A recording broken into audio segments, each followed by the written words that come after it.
Very nice to read with you all. From tomorrow onwards, I think each one of us can do prayers one day at a time. It will be nice. Okay. So we have chapter 10, Vibhuti Yoga, the opulence of the absolute. So what is Vibhuti Yoga? Can anyone tell me? You can read on the screen. What is Vibhuti Yoga? Lord Krishna declares that his origin is not known to the gods or sages. Yeah, sages. So what is yoga? Can anyone tell me what is yoga? It's balance of mind. God, yes. So how many types of yogas we have? Union with we have God. seen chapters. Karma yoga. Yes, ma'am. Karma yoga, bhakti yoga, jnana yoga. Yeah, dhyana yoga, ashtanga yoga. Sanatana yoga. Ashtanga yoga. Akshar Brahma So yoga. this is Vibhuti Yoga. This comes under chapter 10 of Bhagavad Gita. So Lord Krishna here, he is declaring that his origin is not known to even gods or even to the sages. That's what he's telling. So in the 9th chapter, we learned about bhakti and the loving devotion of God, right? So in this chapter, Krishna is desires to improve and increase Arjuna's bhakti, right? Now what will we learn? Knowing that Krishna is unknowable and source of all, Chatur Shloki. There will be very important 4 shlokas, Chatur Shloki, 10.8 to 10.11. 4 shlokas, very important shlokas that we will see. And Arjuna accepts Krishna as he is the supreme personality of Godhead, and Lord Krishna describes his vibhutis or opulences. So let us see what it says. Quick recap. Okay. What are the things to be offered to Krishna? Yesterday we had this 9th chapter. We can offer something to Krishna. Flower, leaf, water with love and devotion. Yeah. Anybody knows the shloka by any chance? It's too difficult to remember the sloka. Patram pushpam phalam toyam yume bhaktya prayachati tadaham bhakta yupahrutam ashnami prayatatmanaha. So what can we offer? If one offers me with love and devotion a leaf, a flower, a fruit, or water, I will accept it. The only qualification, we have is to love and devotion. Yes, excellent, excellent. We just need to have love and devotion. You can give anything to God. That's it. So he is asking only for patram, pushpam, phalam, toyam. Toyam means water. Okay.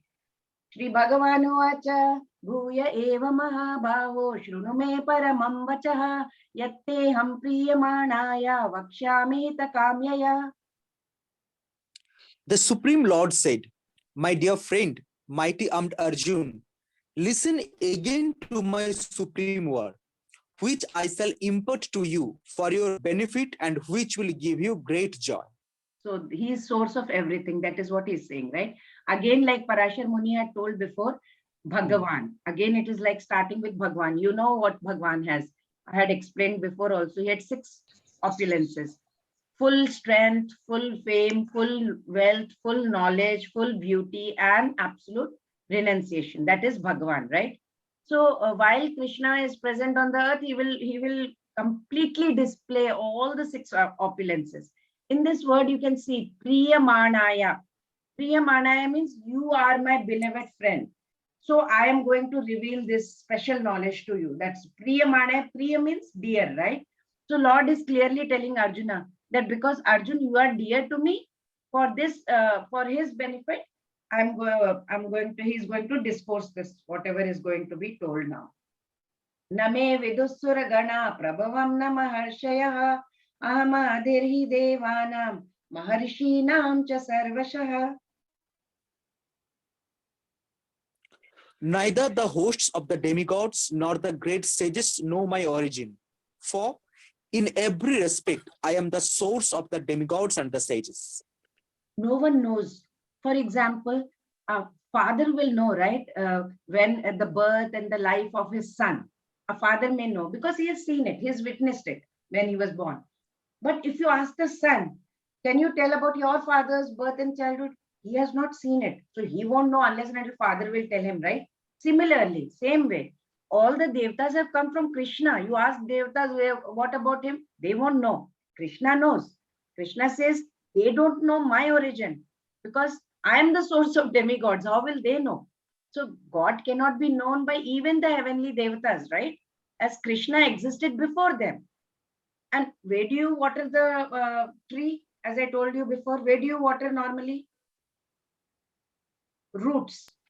So Roots. Krishna is the origin. So we have to pray to him, right? So can anyone tell me who is this in the picture? Who is sitting there? She is Devaki. Devaki. I think Very nice. Devaki. Can you identify any of the demigods here? Lord Shiva. Shiva. Yeah, Shiva is there. Lord Shiva is there. Lord Narad Brahma. Muni, Brahma, There. yes. Kartikeya. Yeah, so many are there, right? So Yes. yeah. Even in chapter 5, it said, Bhoktaram Yajñatapasam Sarvaloka Maheshwaram Sukrudam Sarvabhutanam Jnatva Mam Shanti Mrichati. He had told, I am Sarvaloka Maheshwaram. I am the top controller of everything. Well, it is said it's not wrong to worship Ganesha or Saraswati, goddess of learning, but indirectly we are worshipping Krishna only. So it's okay to worship any god, whatever helps you to move forward. It's Krishna doesn't say it's wrong or anything. He says you're indirectly worshipping me only, right? All the rivers are flowing from everywhere. Where does it join ultimately? To the ocean. Krishna. Yes. If all the rivers are flowing, they join in one place, that is ocean. So we are trying to do puja to any devta, any devi. Ultimately, it is going to go into the ocean. That's what he's trying to say. Yoma majamana dimcha vetti loka maheshwaram asammudha samartheshu sarva papaih pramuchyate. He who knows me as the unborn, as the beginningless, as the supreme Lord of all the worlds, he undiluted among men is freed from all sins. If God himself is going to give grace, going to bestow grace on somebody, then that fortunate soul will get to know him, right? If Krishna is known as son of Devaki, how can he be unborn? That is the question people may get, right? Because he was born to Devaki. But it is also explained in Srimad Bhagavatam that when he appeared before Devaki and Vasudeva, he was not born as an ordinary child. He appeared in his original form.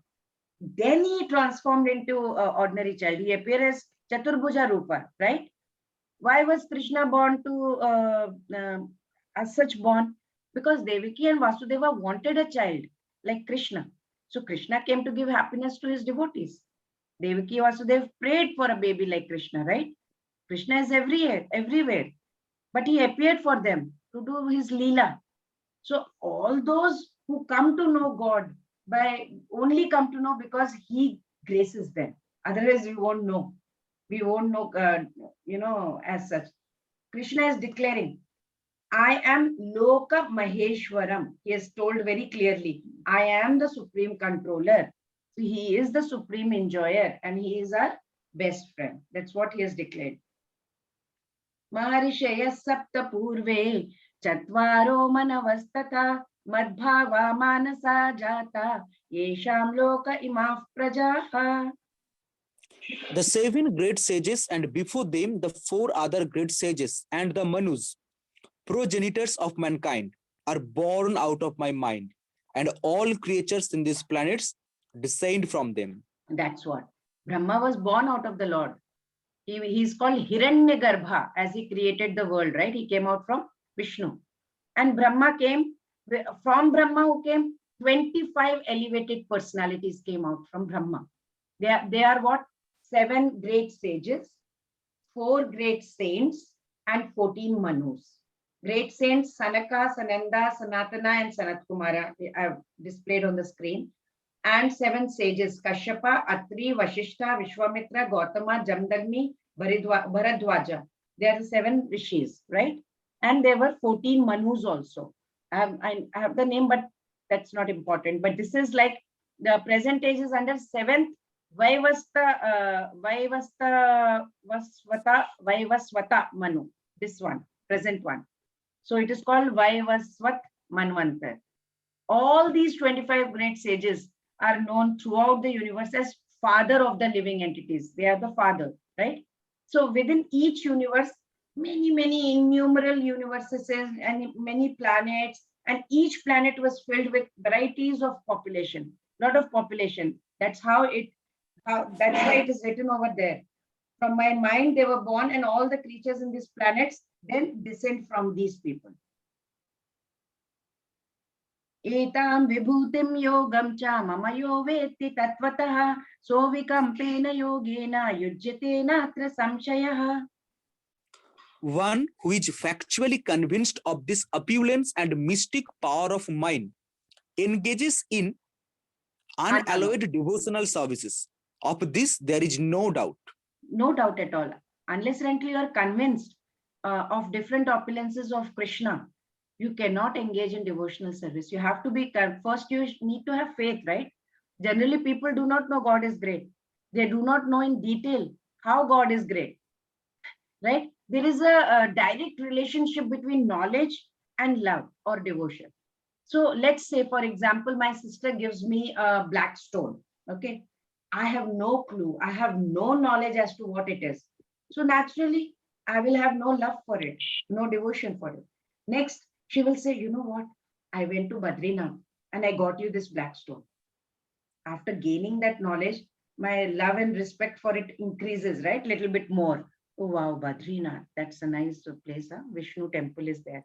Then she says, you know what? It was worshipped by, let's say, Swami Krishna or Swami Mukunda. Immediately after knowing that, my love and respect will go many folds. So each time it is the knowledge that is increasing my love for the stone, right? As I am getting the knowledge, oh, it was 500 years old. Oh, it is that stone. Wow. And then as soon as I'm getting the knowledge, my love is increasing. Similarly, proper knowledge of God will increase the devotion also. So Lord Krishna is telling over here, who becomes situated in the knowledge, naturally, they will be united with him through bhakti. Because devotion will increase. As soon as we come to know about Krishna, devotion is going to increase. Now here starts Chatushloki, 4 shlokas, very important. Aham sarvasya prabhavo mattas sarvam pravartate iti matva bhajante mam buddha bhava samanvitaha. I am the source of all spiritual and material worlds. Everything emanates from me. The wise who knows this perfectly engage in my devotional service and worship me with all their hearts. These are Chatur Shlokes, 8, 9, 10, 11 shlokas, They are Bhagavad in Chatur Shloki Bhagavad Gita is called the essence of Bhagavad Gita. This is the essence. But why? Because in these 4 verses, Krishna shares the topmost knowledge and also reveals his heart. He's telling everything from his heart. So Krishna, through these verses, through these shlokas, he establishes that he is the Supreme Lord. His pure devotees are always absorbed in his meditation. So of these 4 verses, in the first verse, this one, 10.8, he explains why we should worship him. So why we should worship him? He begins the verse, Aham Sarvasya Prabhavo. What does it mean? I am the supreme ultimate truth. Aham, I, Sarvasya Prabhavo. I am the ultimate truth and the cause of all causes. Like in Brahma Samhita also I have repeated many times in 5.48, Brahma also says, right? Infinite universes, each having Brahma and Vishnu and Maheshwar. They manifest from the pores of Mahavishnu's body, where when he breathes in, and then again they dissolve into him when he breathes out. So I worship Lord Krishna, of whom Mahavishnu is an expansion. That's what Brahma is saying in Brahma Samhita.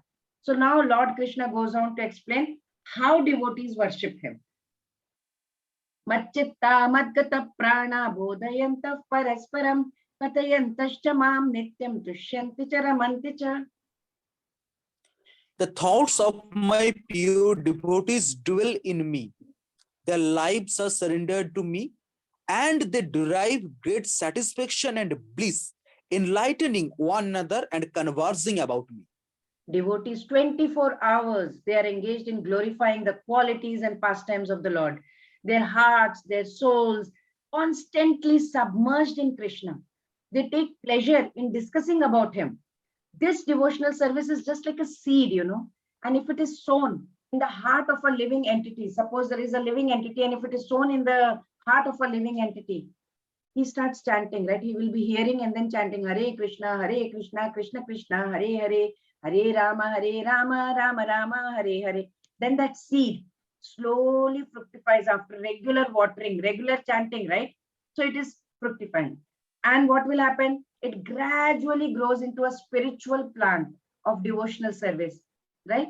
And that it enters Brahma Jyoti, effulgence, into the spiritual sky. Then in spiritual sky also the plant is growing. The devotional plant I'm talking about, it's an analogy. So it grows more and more until reaches the highest planet, which is Goloka Vrindavan, right?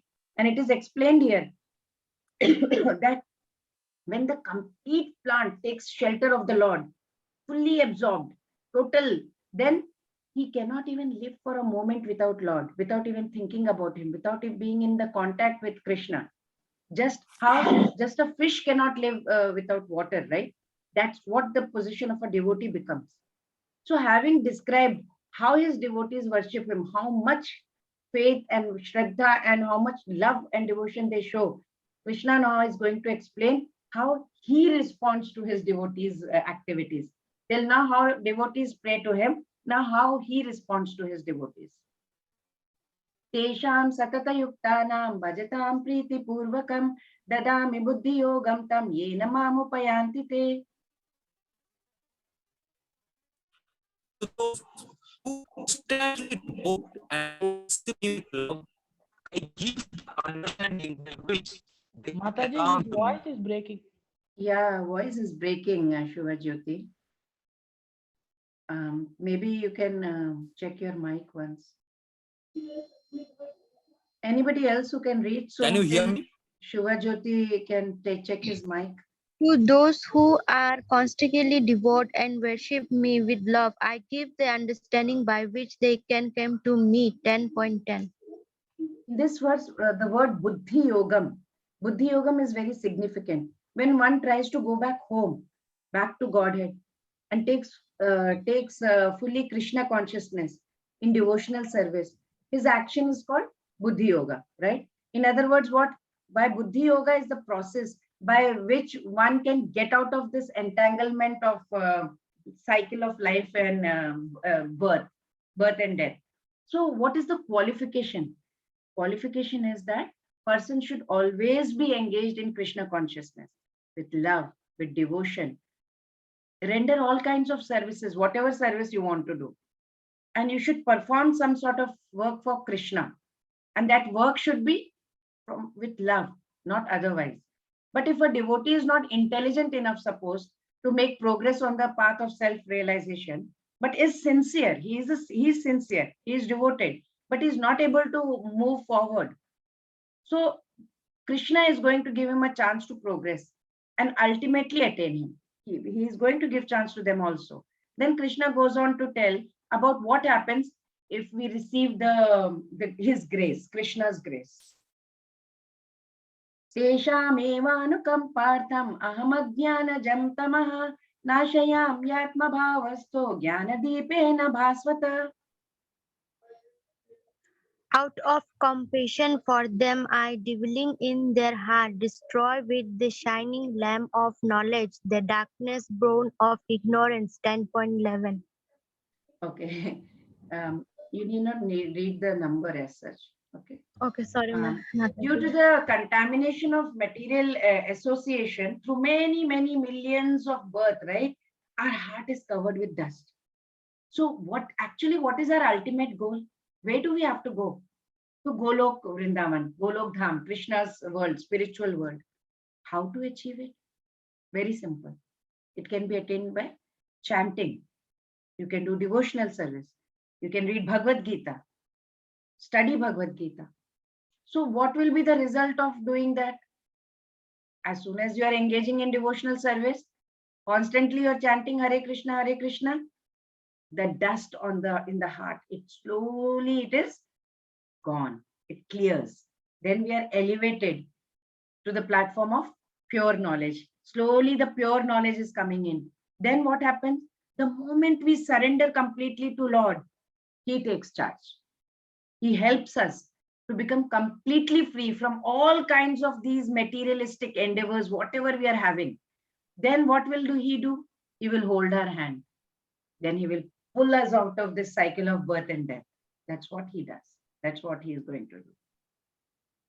Arjuna Uvacha Param Brahma Param Dhama Pavitram Paramam Bhavan Purusham Shashwatam Divyam Adidevam Ajam Vibhum Ahustvam Rishayas Sarve Devarishir Naradastata Asito Devalo Vyasaha Swayam Chaiva Pravishime. Arjuna said, "You are the Supreme Personality of Godhead, the ultimate abode and the purest, the absolute truth. You are the eternal, transcendental, original person, the unborn, the greatest." All the great sages, such as Narada, Asita, Devale, Vyasa, confirms this truth about you. And now you yourself are declaring it to me. So Arjuna, after hearing these 4 verses, he had heard Chatushloki, right? He heard these 4 shlokas of Bhagavad Gita in this chapter. He is completely free from all his doubts. Now he has no doubt. He has accepted Krishna as Supreme Personality of Godhead. No doubt at all now. Now he boldly declares, you are Parabrahma, Param Brahma, Param Dhama. So he says, you are Param Brahma now, Supreme Personality of Godhead. It's clear now. It is not that because Krishna is Arjuna's very good friend and that he is trying to, kind of flatter him. It's not like that. That is why he's not saying Param Brahma. No, not because of that he's calling him Param Brahma. He has realized it. Whatever Arjuna is saying in these 2 verses is confirmed by in Vedic and Vedic truth also. In Mundaka Upanishad, it confirms that Supreme Lord in whom everything is resting, he can be realized from by those who are constantly thinking about him. So the constantly thinking is called what? Smaranam. That's one of the devotional methods, right? It's one of the method of devotional service. So only when great authorities, great sages, when they testify, the knowledge, that's when the credibility is proven. If somebody great is telling, this is very good. Oh, okay, Sachin Tendulkar has said that. Okay, then that must be true. Or okay, Ambani said that. Okay, maybe. Oh, Prime Minister said that, then might be true. Or so and so sage told that. Okay, definitely that knowledge might be true. Simply when the sages are proving it, that means that is true. Thus, Arjun is quoting these names of these sages. He says Narad, Asit, Deval, Vyasamuni. They have declared Krishna as the supreme divine personality and the cause of all causes.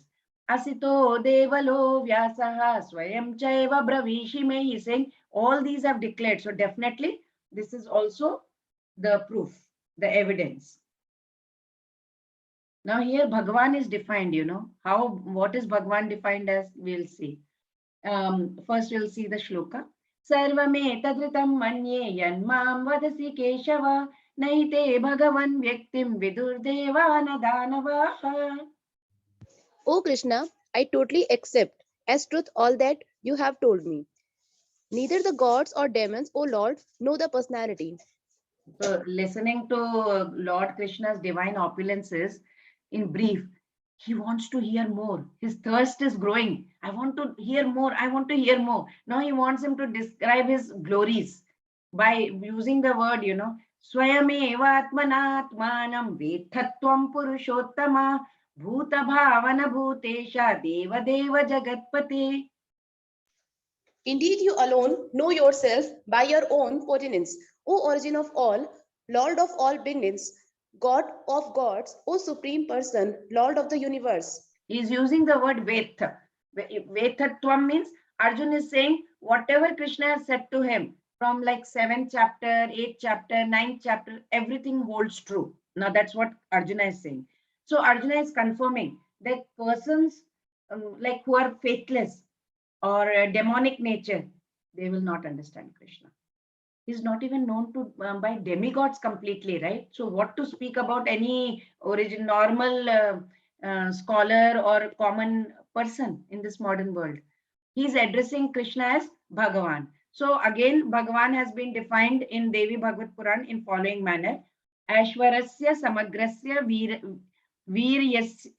वीर्यस्य यशः श्रियः ज्ञान वैराग्यस्योश्चैव शना भाग इति गण. So what He does that it mean? He that possesses the attributes of sovereignty, potency, fame, wealth, knowledge, and renunciation is known as Bhagwan, Vishnu Puran. That is from Vishnu Puran. That's what he has said. Ashwarasya, Ashwarya, Samagrasya, Dharmasya, Yashaha, Shriyaha, Jnana, Vairagyosh, Chaiva, Shanna Bhaga Itingana. So this is what he has told, that he is having all the kinds of opulences of Bhagwan, right? So in Bhagavad Gita, it's a statement of Krishna, and it's what it should be understood from Krishna as Arjuna understood it. It should not be received from any atheistic person. That's what they're saying over here, right? So, like Brahmeti, Paramatmeti, Bhagavaniti, Shabdyate means what? He's Brahman, he is localized Paramatma, and he is personality of Godhead. That is why Arjuna is addressing him as Purushottam, Purush Uttam, the supreme personality of Godhead. Yet we may still not understand that Krishna is the father of all living entities. So that is why Arjuna has very clearly said, Bhuta Bhavana, he is the father. Bhuta Bhavana means father of all living entities. Even if one comes to know that he is father, still we may not know that he may be a supreme controller or not. That is why he has addressed him. Bhutesha means supreme controller. Okay, even if one knows that, okay, he is the supreme controller, still one may not know that he is the origin of demigods. So he has addressed him as Deva Deva, means Deva ki Deva, worshipping, God of all demigods. Even if we know that he is the worshipful God of demigods, one may not know that he is the proprietor, supreme proprietor of everything. Then he has again here addressed him as Jagatpate. So Jagatpate is the top. Thus, truth about Krishna is proven in this verse. And we should follow in the footsteps of Arjuna to understand Krishna as he is, right? Bhuta Bhavana Bhutesha Deva Deva Jagatpate. So let's see. Katham Vidyamaham Yogin Mamstam Sada Parichintayan Keshu Keshu Cha Bhaveshu Chintyosi Bhagavan Maya. O Krishna, O supreme mystic, how shall I constantly think of you, and how shall I know you? In what various forms are you to be remembered, O supreme personality of Godhead? So he's saying Arjuna has understood that Krishna is Bhagavan. He now wants to know what other ways, yet untold, is Krishna's Vibhuti. Vibhuti means like opulences, whatever he's displaying in this creation. So he wishes to hear about Krishna's fame, his position, his paramount top position, and how he is the supreme controller of all creation. He wants to know that. विस्तरेणात्मनो योगं विभूतिं च जनार्दन भूयः कथय तृप्तिर्हि शृण्वतो नास्ति मे मृतम्. O Janardana, again please describe in detail the mystic power of your opulences. I am never satiated in hearing about you. For the more I hear, the more I want to taste the nectar of your words. Nectar, right?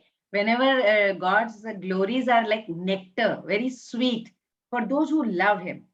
So Arjuna has also been drinking that Krishna's nectar-like words so far. He's drinking with his ears, right? Listening. So now he cheers him. Yes, Bhuya Kataya means once more Krishna. Bhuya Kataya means again. Please tell again. So Arjuna is saying, my thirst, for to hear your glories is not satisfied. Please, he's praying to Krishna. Reveal more of your glories. Please tell me more about it. Hantat Sri Bhagavanuvacha Hantate Katayeshyami Divya Hyatma Vibhutaya Pradhanyatah Kuru Sreshtha Nyastyento Vistarasya Me. The Supreme Personality of Godhead said, Yes, I will tell you my Mercedes manifestation, but oh, oh, I think something wrong with your mic also. Can I? Yeah, please, Pooja. The Supreme Personality of Godhead said, Yes, I will tell you of my splendorous manifestations, but only of those which are prominent. O Arjuna, my opulences is limitless. According to dictionary, if you see the dictionary meaning of vibhuti, it's exceptional opulence. So great, wondrous opulences. So those who think they can count on their fingertips about the glories of God, that's very childish, having childish intellect, you know. We may be, maybe we may be successful in counting the specks of dust maybe on the ground or on the earth, rest of earth.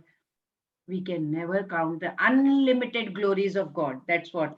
Therefore, Krishna is saying here that he will describe only a fraction, a small fraction of his vibhutis. Why? Because Arjun is asking. He's saying it's nectar. I want to hear more.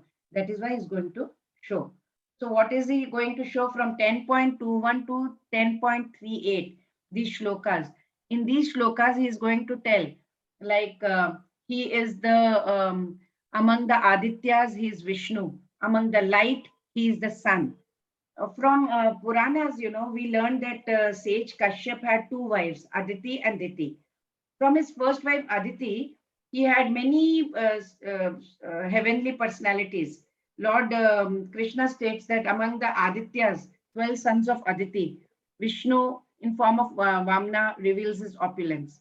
At night, when all the lamps with the all the stars in the sky and the moon are together, not sufficient, it's still very dark, but as soon as the sun rises, the night is gone, right?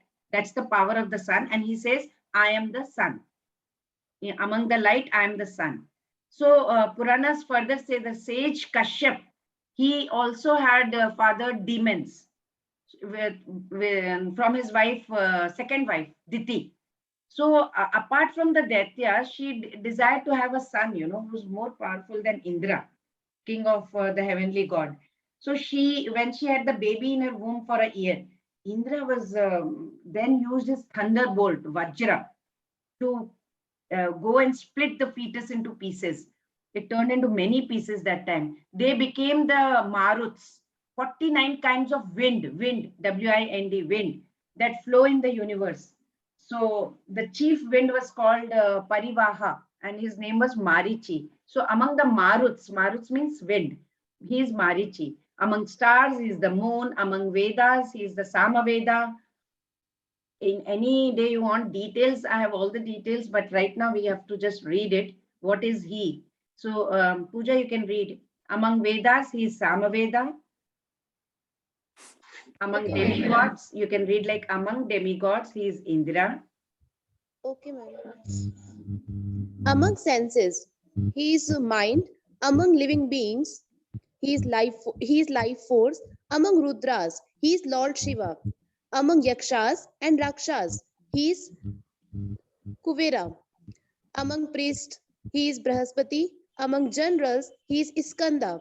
Among bodies of water, he is ocean. Among sages, he is Bhrigu. Among vibrations, he is Om. Among chanting of holy name, he is sacrifices. Among immovable things, he is Himalaya. Among the trees, he is holy fig Ashwatha. Ashwatha. Among trees, he is holy fig Ashwatha. Among the sages of demigods, he is Narada. Among the singers of demigod, he is Chitraratha. Chitraratha. Among the perfected beings, he is Kapila. Among the horses, he is Ucheshava. Among the lordly elephants, he is Airavata. Yes, continue. Among the men, he is Monarch. Among the weapons, he is Vajra. Among the cows, he is Surbhi. Among the Procreators. procreators, he is Cupid. Among the serpents, he is Vasuki. Among the snakes, he is Ananta. Among the aquatic deities, he is Varuna. Among the departed ancestors, he is Aryama. Among the dispenser of law, he is Yama. Among the deities, demons, he is Prahlada. Among Subdrup, he is time. Among beasts, he is lion. Among the birds, he is Garud. Among the purifier, he is wind. Among the wielders of weapon, he is Rama. Among the fishes, he is shark. Among the flowing rivers, he is Ganga. Among the creations, he is the beginning, end, and also middle. Among the signs, he is spiritual science of the self. Among the Logicians.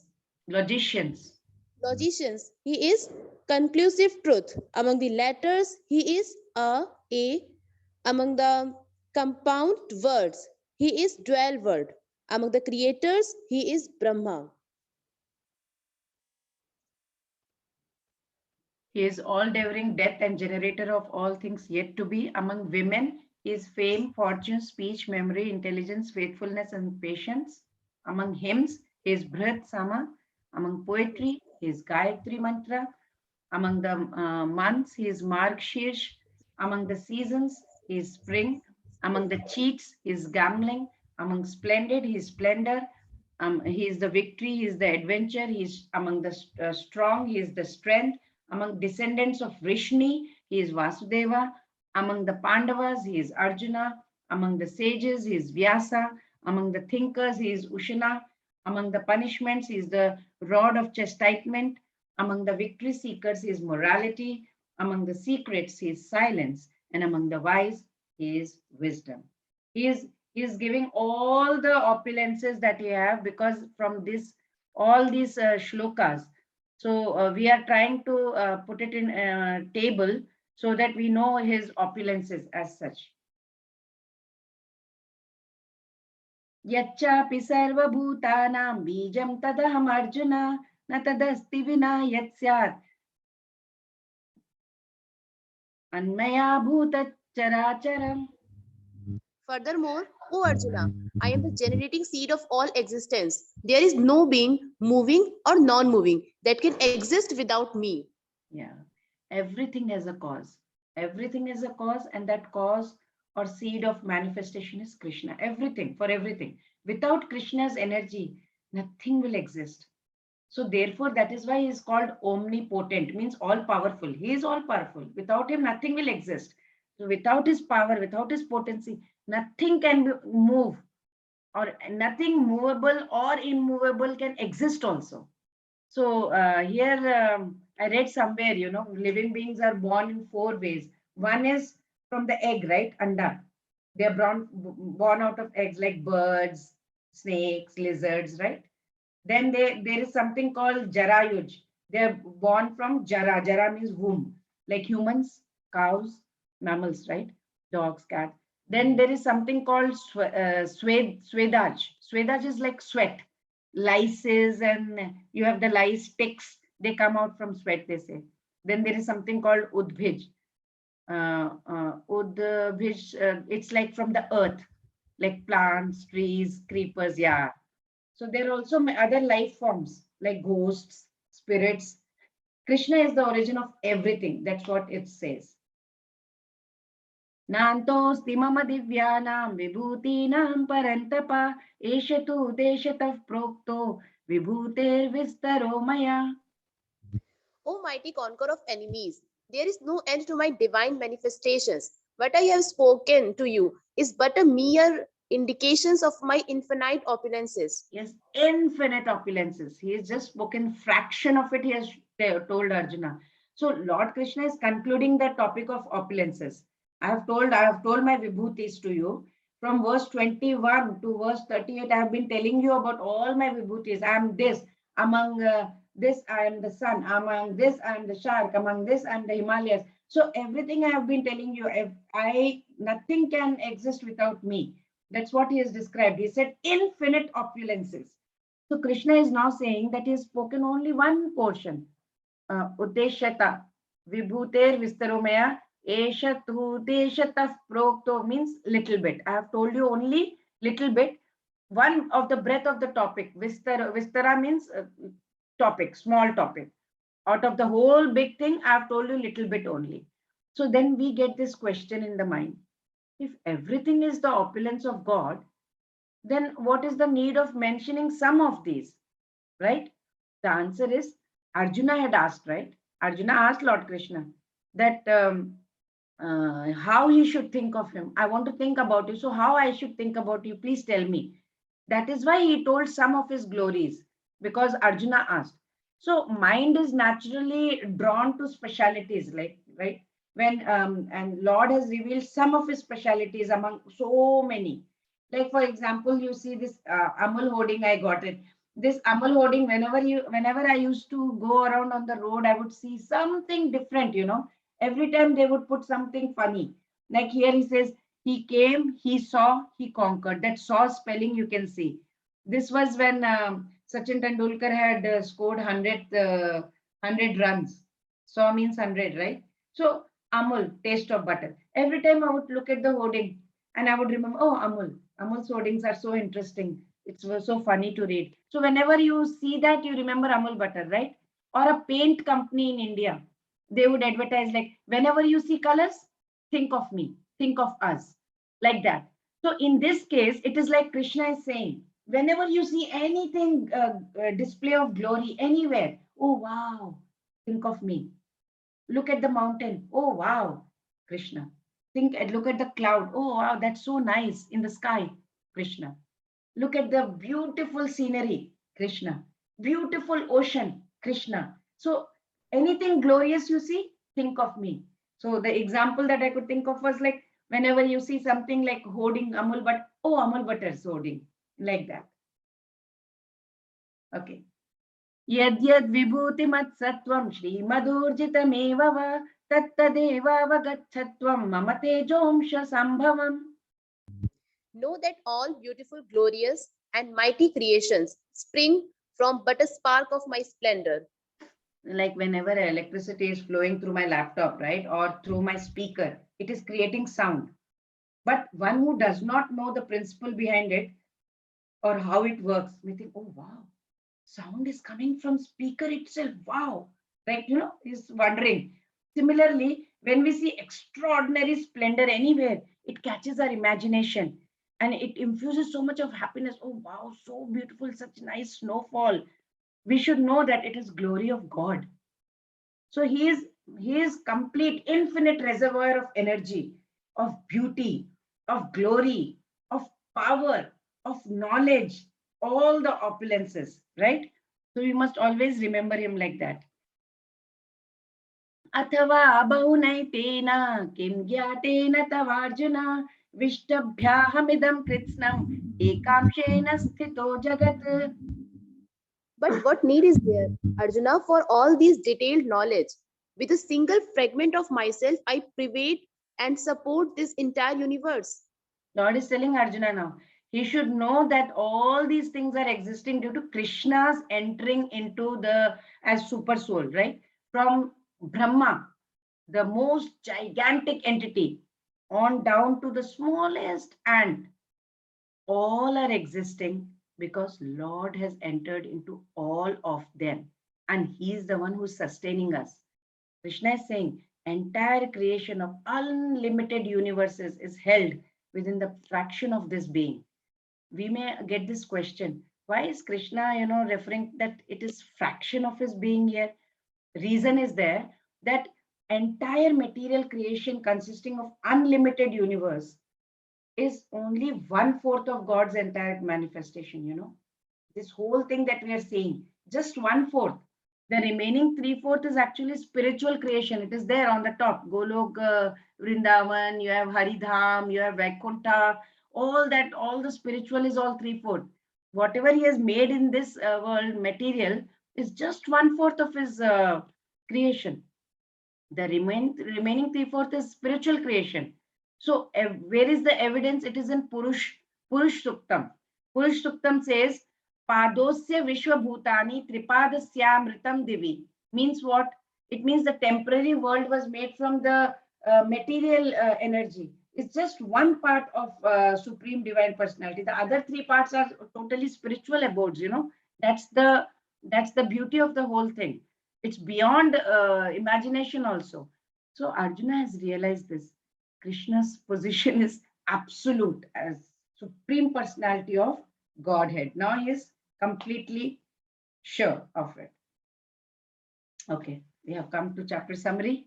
Krishna is knowable and source of all, pure bhakti, essence of Bhagavad Gita. Arjuna has accepted Krishna's supreme position, and Krishna described all his glories, all his vibhutis.